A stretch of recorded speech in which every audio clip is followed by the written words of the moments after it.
Bonjour à tous et à toutes. Alors ce matin, en me levant, je suis tombé sur une remarque qui m'a semblé digne d'être enlevée. Alors je l'ai ôtée évidemment, qui ironisait sur le fait que je pense être lu dans 100, 1000, 2000 ans, etc. Peu importe. On peut imaginer qu'effectivement la Bibliothèque nationale de France aura préservé ces documents puisqu'ils sont tous numérisés et c'est important. Et on a conclu que je me prenais pour un génie. Enfin, il y a vraiment des gens, il y a deux cibles de personnes où la communication ne sert à rien, est inutile. On s'énerve pour rien, ça ne sert à rien. Donc là, ça me permet quand même de faire une vidéo intéressante, enfin relativement intéressante. Ces deux catégories de personnes, ce sont les personnes perverses narcissiques, perverses, on va dire simplement, parce que dans pervers narcissique, c'est trop restreint. Les personnes perverses. Il y a aussi les personnes aigries qui ne sont pas forcément perverses, mais celles-là, elles vont peut-être rectifier le tir, elles vont se dire, je suis désolé, mais sincèrement, j'ai dit ça, mais c'est parce que blablabla, voilà. Les personnes aigries, il y en a trois même, en fait, mais les deux les plus pénibles, c'est et les personnes normopensantes qui ne vont pas comprendre que, par exemple, nous sommes tous des personnages historiques. Tous, sans exception, et même les chats, même les animaux d'une certaine manière. Voilà. Et ça rentre pas. C'est vraiment. Heureusement que j'ai pas été dans l'enseignement comme je pensais au départ, parce que j'étais formateur. Vous me direz, mais répéter 20 fois des choses, des évidences, moi je ne peux pas en fait. Au bout d'un moment, ça me fatigue. Mais bon, je le répète quand même encore. Vous me direz. Donc j'ai une certaine persistance, une certaine énergie.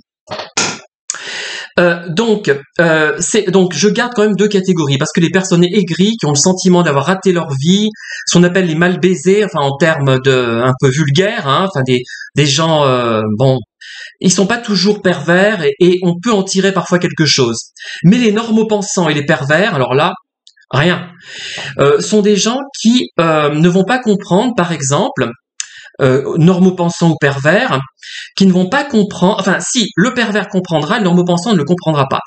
Le normopensant ne comprendra pas que on puisse écrire, pas pour gagner de l'argent, qu'on s'en fout, gagner 30 centimes par livre, si on a vendu 10 livres, ça fait pas beaucoup sur Internet, mais la personne qui n'est pas normopensante va être contente parce qu'elle aura vendu 10 livres, mais 10 livres dans 10 pays différents. 10 livres qui auront coûté 1 euro, qui ont été achetés 1 euro, des e-books, qui auront rapporté 30 centimes à l'auteur, mais il aura gagné donc 3 euros, mais ces 3 euros, c'est important parce que ces livres ont été lus dans 10 pays, par exemple, différents. Je dis n'importe quoi, parce que c'est pas exactement ça, mais c'est à peu près l'idée, vous voyez. Ce qui est important, c'est d'être lu, pas forcément apprécié, mais au moins compris. Voilà. C'est pas apprécier, c'est bien ton livre, c'est pas bien. J'ai compris où tu voulais en venir. Ça, c'est vraiment formidable de voir ça. Même si on vous dit après, ça m'a pas plu, je me suis fait suer. Voilà. Mais en général, quand on comprend, on se fait pas complètement suer. Voilà. Ça, un normopensant ne le comprendra pas. Parce qu'il va voir un livre, ah oui, mais un livre c'est pour être célèbre, c'est pour gagner de l'argent. Vous voyez ? Si on n'est pas célèbre et si on gagne pas d'argent, ça n'a aucun sens. Et le normopensant n'aura peut-être pas une optique spirituelle dans le vrai sens du terme, c'est-à-dire qu'il ne va pas se projeter dans l'au-delà, dans une après-vie. Même si l'après-vie n'existait pas, mettons, les livres que j'ai écrits pourront intéresser quelqu'un, et d'ailleurs ils auront un intérêt historique assez fort à ce moment, dans 100 ans, dans 200 ans. Il y aura une autre image de ces livres en plus. Et pour moi, c'est important de rythmer ma vie sur des livres. Parfois, j'en vends un exemplaire en tout et pour tout. Parfois, j'en donne. Enfin, je fais peu importe. Je m'en fous. Le meilleur d'ailleurs de mes lettres, je vous l'ai déjà dit et redit, c'est un livre que j'ai vendu à un seul exemplaire, et encore parce que la personne avait des velléités de j'étais un peu lâche là pour une fois, parce qu'elle était intéressée par mes attraits de quinquagénaire, je pense, et qu'elle a voulu justement aller dans ce sens-là. Voilà, faut le dire. Bref, peu importe. Mais voilà. Donc un normopensant ne va pas comprendre ça. Ne va pas comprendre pourquoi je décris par exemple une friteuse. Pourquoi je suis attiré par cette notion de palimpseste qu'on observe sur une friteuse, par exemple, celle que ma mère utilisait. Oui, on était une famille très normopensante finalement parce que c'est un côté très traditionnaliste. C'est la femme qui faisait souvent la cuisine, quoique mon père à la fin la faisait aussi. Et la friteuse de ma mère, donc avec l'huile qui coule le long de la paroi. Il y a plein de choses à dire et ça rend les choses très fortes, ça nous replonge dans la situation de l'époque et c'est extrêmement intéressant. Mais bon, certains ne vont pas le comprendre, d'autres oui, mais c'est comme ça. Alors par contre, un pervers, lui, va très bien comprendre tout ça, mais pas sur le plan affectif. Il comprendra mes paroles au niveau intellectuel, c'est une empathie intellectuelle, cognitive. Il va comprendre le sens, il va dire ah ben oui celui-là il écrit parce que il veut rendre hommage à des entités disparues, parce qu'il pense que toute personne, même la plus humble, est un personnage historique, ce qui explique pourquoi il mélange la duchesse de Parme avec je sais pas moi, le Jean-Louis Maucor, le marin complètement oublié dont personne ne parle. J'en ai pendu aucun d'ailleurs hein, de celui-là, mais c'est un livre que j'aime beaucoup. Enfin, je suis très content d'avoir. En plus, c'est un marin, donc je suis homo, donc je suis un peu dans les fantasmes. Même si la photo de couverture ne me plaît pas, j'aurais préféré un marin un peu plus âgé, un peu plus mûr. Un marin de la cinquantaine, je sais pas si ça existe, mais bon, bref. Donc j'étais content de restituer ces lettres. Enfin, c'était vraiment important. Enfin, c'est alors, je fais revivre quelqu'un dont personne ne parle, qui a été oublié, mais complètement. Enfin, si, il y a peut-être une personne, je crois, qui est. J'avais eu un lien à un moment donné, j'ai perdu le contact. Faudrait que je le retrouve. Donc c'était un parent très éloigné, voilà, enfin un arrière-arrière-grand-père, je sais plus exactement. Bref, d'ailleurs, tiens, ça me fait penser, il faudrait que je contacte cette personne pour lui parler de ce livre. Et donc c'est extrêmement important. C'est écrit, il en reste quelque chose par un écrit. Je suis attaché à l'écrit, rien à faire, hein. Voilà. Et il y a aussi donc il va comprendre tout ça, le pervers. Hein. Au contraire, il le comprendra parfaitement et il va jouer là-dessus pour harceler les personnes, pour ironiser bêtement. Et en fait, de voir quelqu'un qui est enthousiaste par rapport à la vie, même si les normaux-pensants me pensent pessimiste, parce qu'ils n'y comprennent rien, ils sont pas dans ma logique. Comprennent pas que montrer une photo, par exemple, de quelque chose d'ancien, de sinistre, finalement, ça correspond à quelque chose de triste pour eux. Ils voient pas plus loin. Voilà, il va pas plus loin que ça. C'est terrible. Enfin, mais c'est même plus les normaux pensants m'énervent plus que les pervers finalement, parce qu'il y en a plus. Et ben, d'une manière, ça m'énerve plus, parce que je sais qu'ils sont pas malades, eux, ils sont pas des grands malades. Mais non, mais ils sont étriqués. C'est affreux. Enfin bon. D'ailleurs, ça veut pas dire que je considère que Hélène est normopensante. Hein, je précise, c'est pas du tout ça.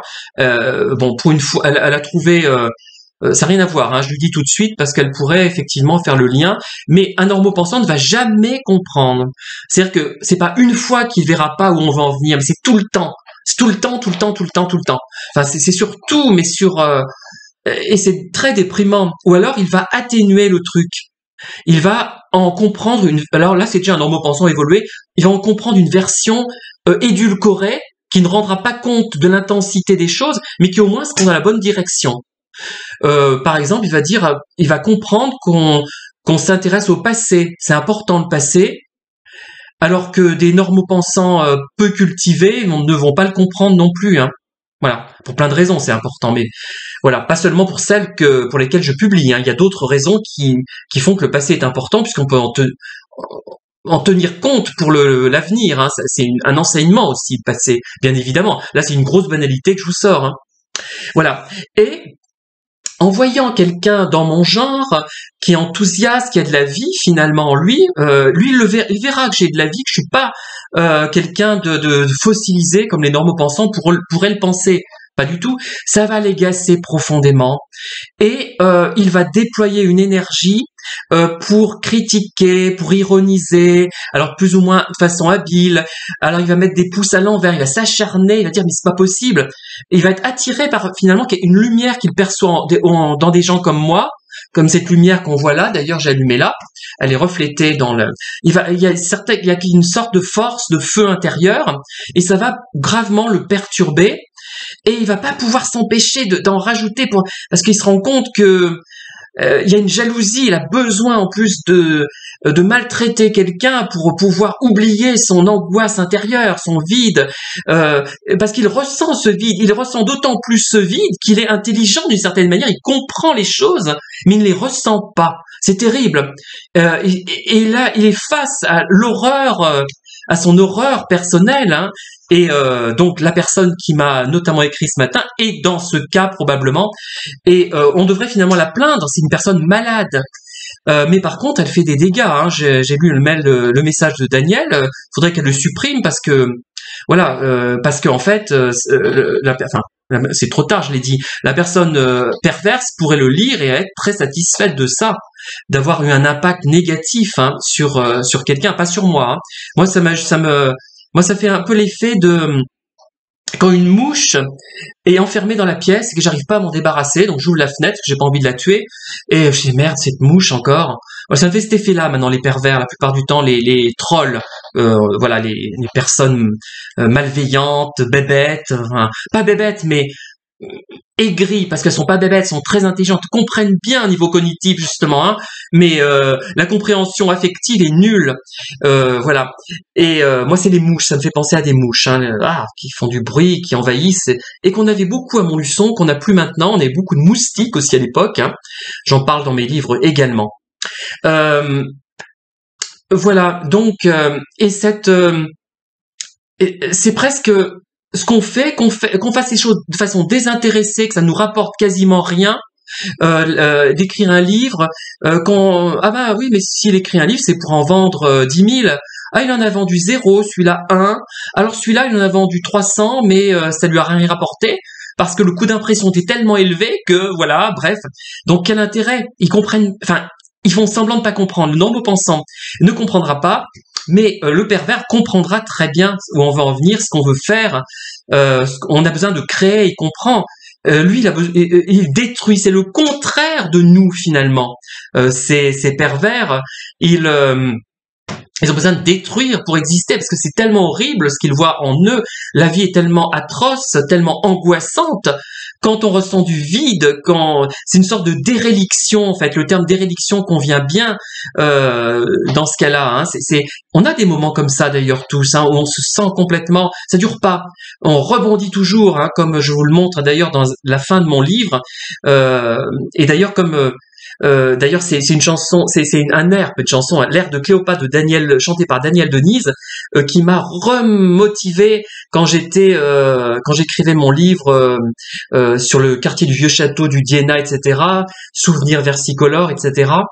C'est cette chanson, c'est cet air, cet aria d'opéra baroque d'Handel qui m'a remis d'aplomb et qui m'a redonné une force pour continuer, quoi, continuer à vivre parmi des normopensants qui ne comprennent rien de ce que je peux leur raconter, hein, ou alors vraiment des choses basiques, hein, et les quelques pervers qui eux comprennent très bien, mais au niveau cognitif et pas affectif, et qui comprenant très bien sont d'autant plus en colère contre moi d'avoir justement au lieu d'un vide, un remplissage, plein de choses un peu biscornues, un peu contradictoires, un peu brouillonnes finalement à l'intérieur de moi ou de nous-mêmes, puisque je parle pour les gens aussi qui sont comme moi. Mais j'imagine, il y a une rage terrible, hein, et on peut pas l'imaginer, cette rage, cette souffrance que ressentent ces personnes, parce qu'on l'a pas expérimenté longtemps.